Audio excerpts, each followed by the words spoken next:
What's going on, fellas? Welcome back, ladies and gentlemen. Welcome back, everybody, you, yourself, right now. I hope you're enjoying your day. Today, we're going to be looking at some of the value running backs. And when I talk about value running backs, I'm talking about rounds 5, round 6, and later on. This is a year where, like many others, you need running backs, and you need them early. If you've been drafting so far, you're going to see the need for running backs in your first 3 picks, probably 2 of them, if not getting them with your first 2 back-to-back picks, or if you want to get risky, and I think it's a fine idea, taking 3 straight running backs this year. When you get to those later rounds, or maybe you only got 1 running back because there was such great wide receiver value, or you were a donkey and took a quarterback in the second round, or you were a donkey and took a tight end in the second round of a non-tight end premium league, well, now you're going to have to start looking at those running backs who have upside in that second and maybe even third tier of guys. I do think there's a good amount of hidden gems, or at least value, maybe a safe floor with a good amount of upside to them in their offenses this year that are going unnoticed, that are going outside the top 30 in the running back rankings, at least right now, and I had them a little bit higher than that, or they're just good value based on ADP, which is always going to be the indicator. You always have to baseline something with average draft position. So we're going to talk through a few of these running backs today. I'm going to go deep dive into 4 of them with 3 honorable mentions towards the end of this video. But before we get into it, hit that subscribe button. Big old one's going to pop up on the screen. Getting a lot of positive feedback about these videos, so I thank you all so much. Subscribe them. There are free rookie rankings down below. Top 40 for this season, redraft 2020 season. For all the rookies, go ahead, check that out. Ring that notification bell, smash that like button, pound the subscribe button, everything that you got to do. Greatly appreciate it. Now, question of the day for you. Do you prefer going back-to-back picks with your running backs in your first 2? How do you approach your running backs early on in the drafts? What is your strategy for running backs in this season's draft? Let me know in the comment section. All right, fellas, buckle up. Like always, take your shoes off, relax. I ain't got no shoes on right now. Get them slippers, rocking them real relaxed, real slick for this video. This time is for you. Let's enjoy ourselves. Let's get into this video, starting with the man, Kareem Hunt. Now, Kareem Hunt right now can be had on average based on 4for4's average ADP to this point as running back 32 with an early 7th round pick in your 12 team formats. He only played the 8 games in 2019 due to his suspension. During that time, he actually did end up having a surgery on a sports hernia that was very underrated, but it only lasted 4 to 6 weeks to recovery time. It's very similar to what Odell did this past year, his teammate. So that was during the suspension, so it never caused him to miss any games, so it kind of went under the radar a little bit.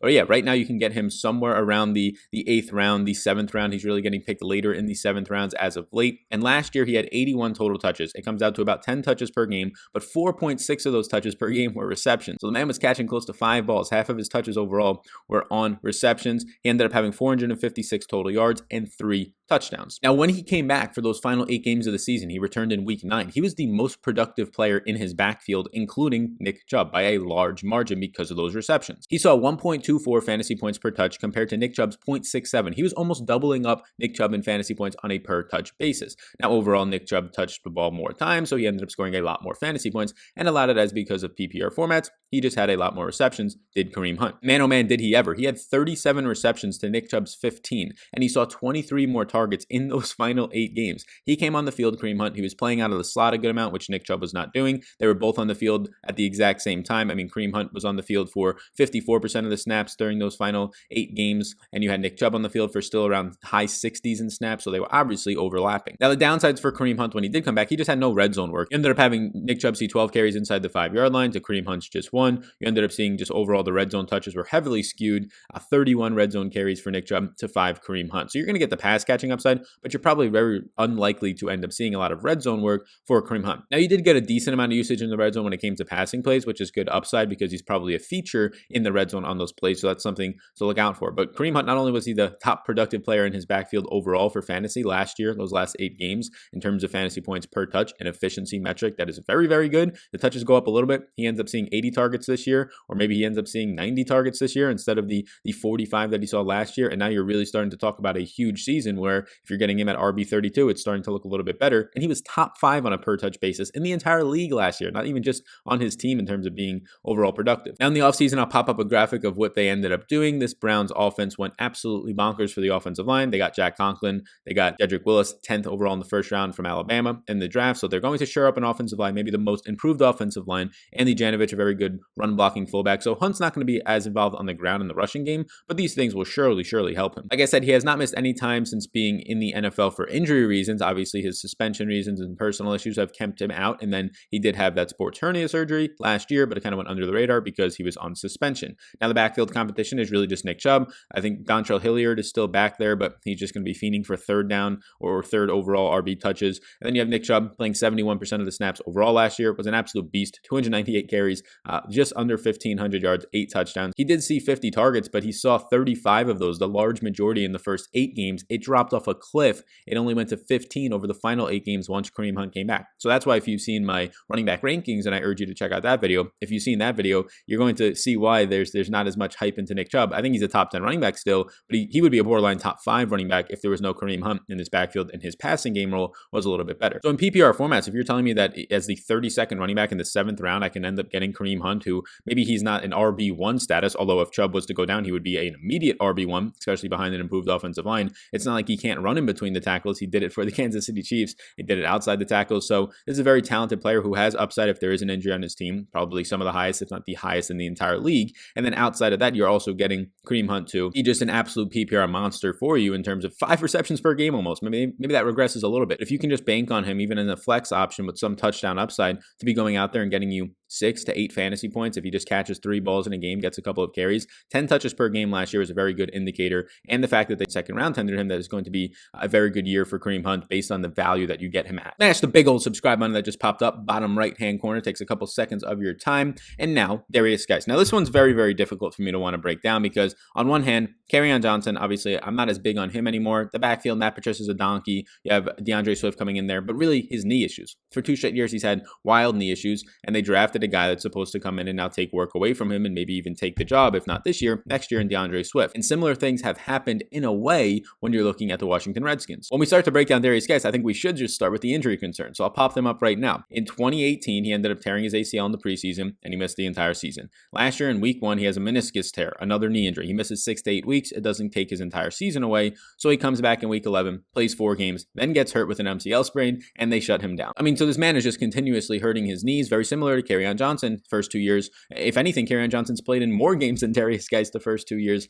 of their careers, so you should have more concerns about Geis. Now, did they draft a replacement, quote-unquote a replacement, the Washington Redskins, like the Detroit Lions did with DeAndre Swift? Short answer is no. They did draft Antonio Gibson, who was a running back / wide receiver hybrid, but maybe they did something worse by just signing every single running back they possibly could. Adrian Peterson, they still have. They got Antonio Gibson in the draft. They have Bryce Love, who was hurt last year. They signed Peyton Barber. They signed J.D. Mckissack. They signed the entire free agency class of just busty old running backs, i.e. Peyton Barber and J.D. Mckissack. So there is some competition in that regard for Darius Geis. I mean, they currently have 7 running backs on the entire roster, 6 of which I've just named so far in this video, and the other one you don't really need to know much about. But they're going to cut some of these. Like, I think Adrian Peterson, even if he has money in his contract, he's going to be a cut candidate. I think Bryce Love is going to be a cut candidate. And then you have between J.D. Mckissack and Peyton Barber, if they're not going to cut one of those other guys, they keep AP. One of those guys probably gets let go. Peyton Barber overall, he did sign a contract. It was 2 years, $3 million, but it has an out after this year with only $600,000 guaranteed. So if J.D. Mckissack comes in, takes his job, I think those 2 guys might battle for really that 3rd running back spot or 4th running back spot, depending on how many they want to keep on the roster. So there's a lot of red flags there, but I mean, you're getting him as the RB34 with a late 7th round pick, early 8th round pick in 12-team formats with the upside, and he showed it last year in those 4 weeks, if he can just stay healthy, with the upside of honestly being a borderline top 10 running back. Like, I do think that's Darius Geis' season. If you tell me that he stays healthy for 16 games, you have a 35-and-a-half-year-old once the season starts, Adrian Peterson out there, and then your only other competition is Antonio Gibson, who they've already said they want to use as sort of this gadget player. And usually those gadget players, they'll take away from the upside, the receptions a little bit from the main running back, but it usually gets phased out a little bit. It's just like 3 to 5 plays a game maybe from that player. And they've already said that they have a lot of trust in Darius Geis. And it's hard not to when he's on the field. He was on the field for 5 games last year. Week 1 he got hurt, so let's talk about week 11 to week 14. During that 4-week stretch, he ended up seeing an RB1 performance in the entire league in week 13. He had 137 yards and 2 touchdowns, scored 27.7 PPR points. He had 4 receptions for 59 yards on 6 targets during that time. He led his entire team in yards per route run, 1.84 from the running back position. He was just insanely efficient. 7.1 yards per carries on 32 attempts.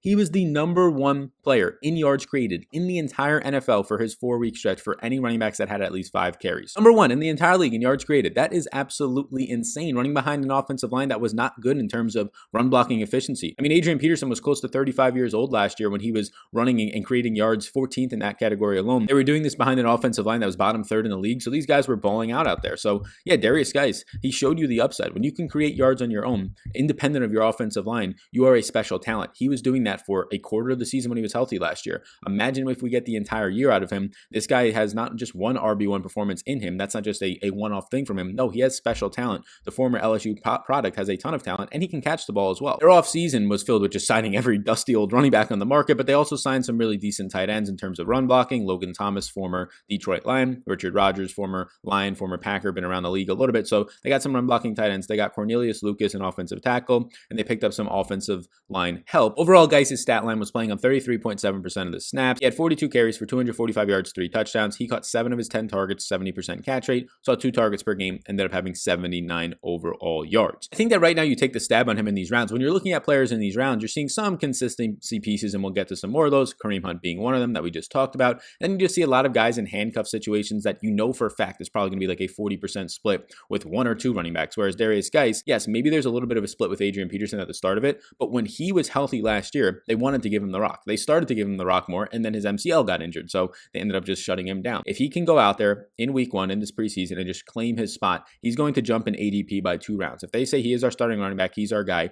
instead of getting him at RB 34 or 35 like you are right now, he's going to end up pushing in a top 20 running back, a top 25 running back. Antonio Gibson, who we talked about, I'll just touch on his Memphis career. He was the guy with the smallest sample, but the biggest upside in his touches, so he'll either be a great option because you got the sample and it was right, and now he's going to pop off, or a terrible option because of the small sample size bias. I mean, the guy in his entire career only had 307 offensive touches. He had 33 carries, 369 yards, and 4 touchdowns. Just insane efficiency. 38 receptions on 58 targets, 735 yards. He saw a 14.9 yards per touch. Like, think about that again, 14.9. I just told you that Darius Geis saw 7.1 yards per carry, and that probably was like, oh my God, he had over 5 yards per carry, he had over 6, 7. That's insane. Now I'm telling you that this man had 14.9 yards per touch. So Antonio Gibson is the king of just small sample size in his entire college career, only ending up seeing somewhere in the 75 total range of touches when he was there at Memphis, but he's going to be here as this gadget guy, has a lot of upside. So I do fear that he takes a little bit away from Geis and pushes him a little bit. But if Geis is healthy, that's the biggest concern. Geis' competition is not with 35-and-a-half-year-old Adrian Peterson or a gadget guy coming out of Memphis that really hasn't done well for most running backs. It's with a guy named Darius Geis himself. So James White, I think, is one of those stable pieces in those middle rounds where you can get, hopefully not as your RB2, but your RB3 or even your RB4. I was actually able to get Darius Geis as my RB3 and James White in a draft that I did yesterday as my RB4. You can currently get James White as the RB41, which is an early 8th round pick, a middle 8th round pick in your 12-team formats. In 2019, he played in 15 games. He played on 44% of the snaps.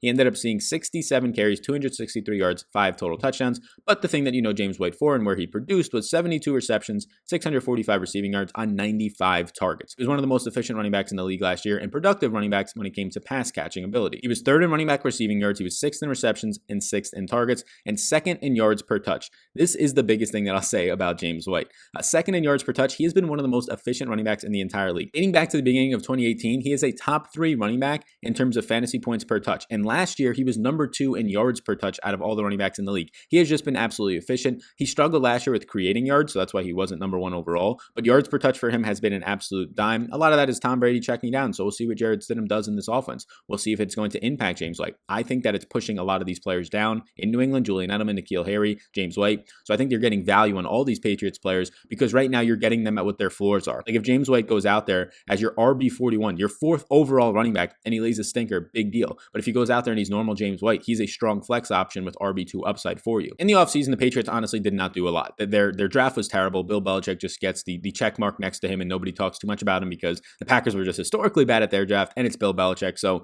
him drafting 2 tight ends in like the 3rd round, him drafting a player nobody's ever heard of with their first pick overall in that draft, and nobody bats an eye at it because it's Bill Belichick. So he must be a genius. But personally, it was a terrible draft. And then their acquisitions, not much. They got Marquise Lee and Damiere Byrd. Washout, burnout, wide receiver 3 and wide receiver 4s from the Jaguars for Marquise Lee and the Cardinals for Damiere Byrd. Not much help there. They got Dan Vitale, a former Packers fullback. They got a backup quarterback, Brian Hoyer, and it seems like they're sticking with Jarrett Stidham right now. And then they lost a decent amount. So they lost Tom Brady. They lost James Devlin, who's a huge piece of their offense. Like they're going to have to reinvent the offense, likely with Dan Vitale. And you're going to say, oh, you're crazy. Reinvent the offense. No, they use a fullback more than anybody else in the league, not only for run blocking schemes, but a ton of their play action passing a ton of their protection. So Dan Vitale is going to have a huge role, believe it or not. They lost Philip Dorsett on the outside, which based on their receiving core right now is actually a decent sized hit. Rob Gronkowski technically lost him since he came out of retirement and left with Brady. Now, James White's durability, you can rely on him, which is another nice thing about those middle rounds. He's sort of the opposite of Darius Geis. He missed 2 games in 2017 with an ankle sprain, and then last year he did miss a game, but it wasn't injury related. The man had a child.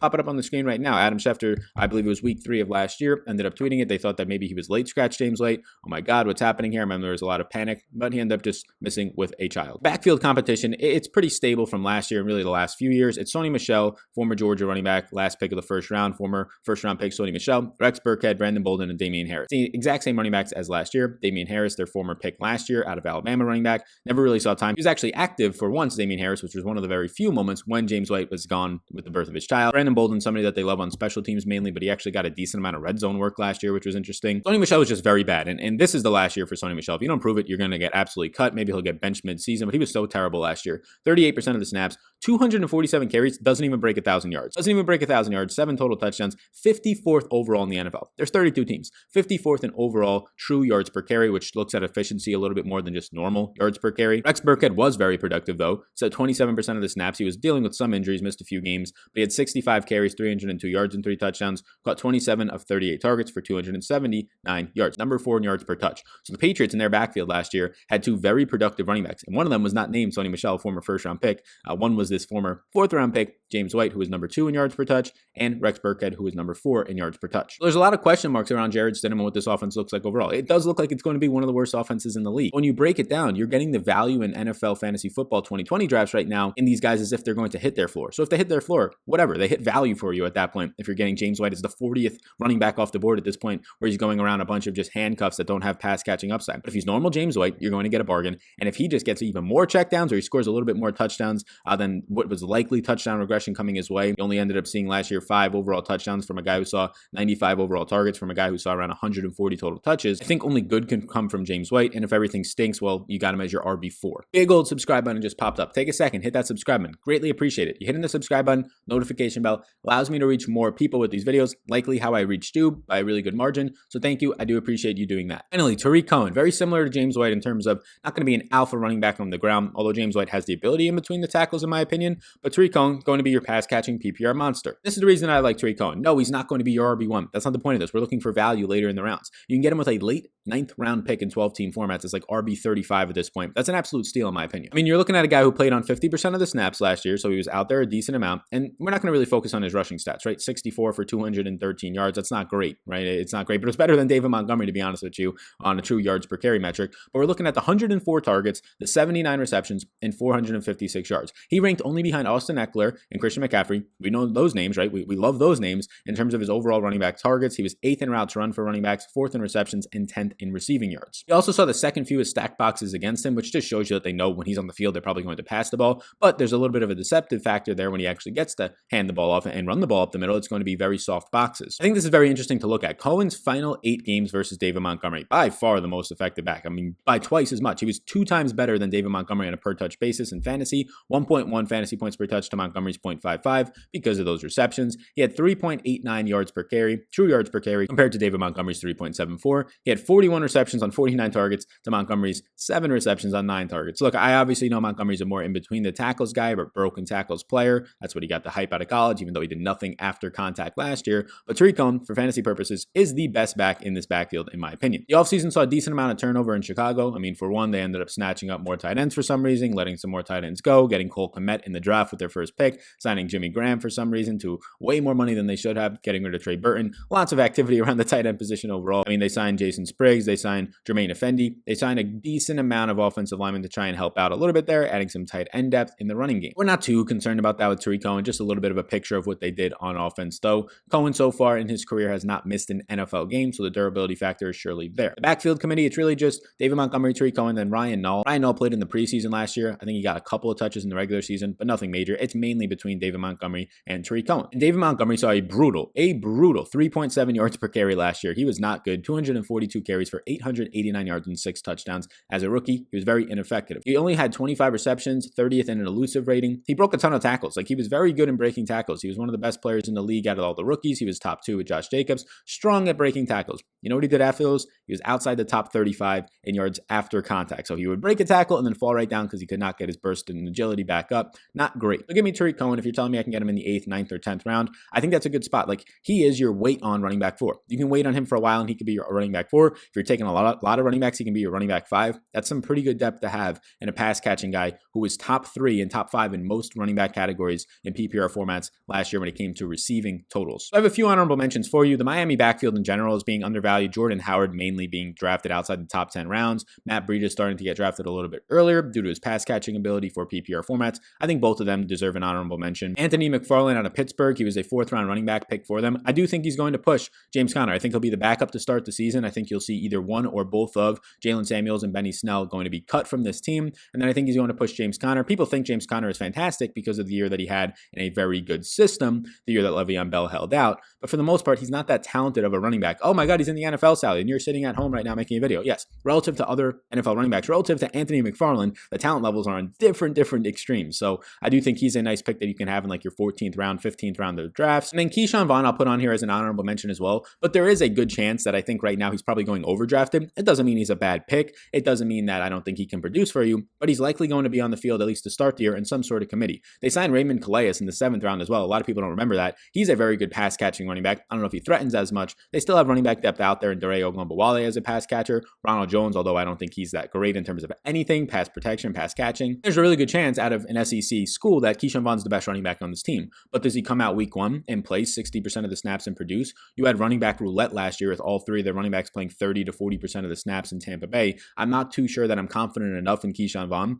to take him where he's currently been going in like the 7th round of drafts, 6th round of drafts. I don't think it's a terrible option, so I think he's worth an honorable mention right now, but I just wanted to point that out because I think a lot of people will say Keyshawn Vaughn's name. A lot of people are getting very excited for him in this Tom Brady offense. I agree with you. I'm just concerned that is he really worth going that early at this point? If we get some more news that he's going to push Ronald Jones and take over this job, then sure. But if we're not going to get any news and I'm going in there thinking that it's just going to be an upgrade to Peyton Barber from last year, catch a couple of passes, but you're only going to get 35-40% of the snaps for most of the year, it's really difficult for me to want to get that as my RB3 around some of these other players that were mentioned in this video at the beginning of it in Kareem Hunt, Darius Geis. So I appreciate you all tuning into the must draft running back values for this year. These are the guys after like round 5. If you want to look at some guys before or all across the board, I have a must draft running backs overall video, not just values, but everywhere in the 1st round, in the 3rd round, in the 5th round, whatever it might be. So I appreciate you tuning into this video. Please do roam around the channel, find some other things. Hit that big old subscribe button that's about to pop up. Be sure to download the rookie rankings, the Discord that is down below as well. Lots of free stuff down there for you to take advantage of. I hope you all enjoyed this video. You can put your shoes back on. You can go back about your day right now.